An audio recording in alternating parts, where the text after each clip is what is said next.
At number 8 is the cropped jacket. And to start with, I would advise that you either get a black or a navy one.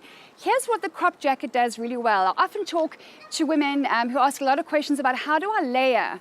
And the cropped jacket really helps you to learn the skill.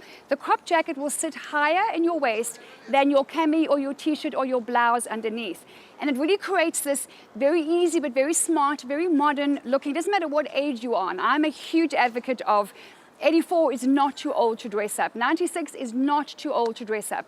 You are a bold light on a hill, and we must look the part, we must dress the part, because life is too short for us to hide behind black and gray and charcoal. And if you are of a certain age, of 60 or 70 plus, please, would you be that woman who inspires the rest of us and our younger girls and our little granddaughters to keep getting up and dressing up and loving themselves through respecting their bodies.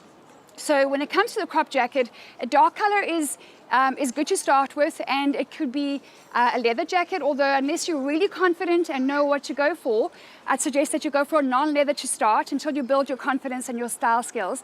But a black or a navy crop jacket, just of a obviously long sleeve, of a style that really suits you. And if you need help, do get in touch with us or get in touch with someone who you know is a stylist. We have referred stylists here at lindapage.com, so get in touch with us. Let us help you.